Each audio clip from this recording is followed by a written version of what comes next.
What's up? Welcome to my channel. So this is gonna be like a gosh, can you see me? Like a DIY vlog is what I'm calling it. I'm trying to switch up the way I do my videos just a little bit, you know, just a little bit. So this one is gonna be a DIY vlog. This is what I'm about to do.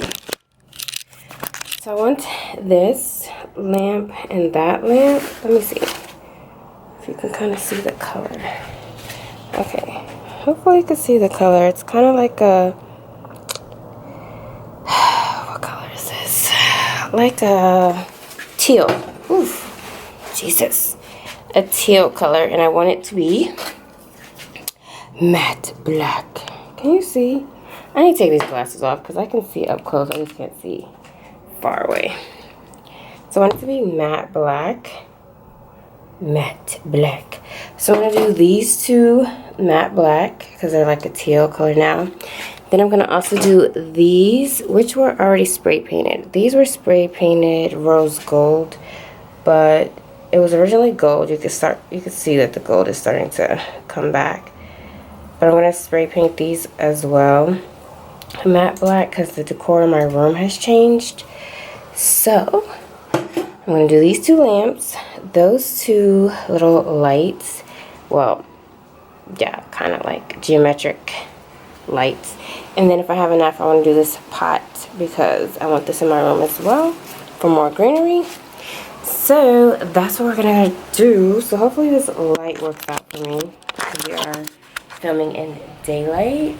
So hopefully it works out for me. I'm going to set you guys up on the tripod. And we're going to cover this table with newspaper. And then I'm going to do the first lamp. I think I need to unscrew this. And I'm going to go see if I have any tape. So yeah, let's go.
did the other little candle holder thing. I'm just waiting for that one to dry. And then both the lamps, showing you that it only took me one can for all of this, for 2 lamps, a pot, and then both of those candle things. One can. Only took 1 can. So that's done. These are done. That's done. I ended up spraying the candle a little bit because it still had like some rose gold. So I just tried to like tatter it a little bit so that it didn't look too neat. It's kind of cute. Gives it a little different look. And I'm going to do the same with this one. See, because it still has rose gold on it. So I'm just going to tatter some paint, some of the black paint on it before I put it back in there. So that is it. I hope you enjoyed this quick little DIY video. I need to get back to my DIY videos because I kind of neglected them a little bit. But I do have some other projects that I'm going to be doing soon. So I will film those as well. And yeah, that's it. Make sure you like, comment, subscribe, give this video a thumbs up. And I'll see you in the next one. Bye.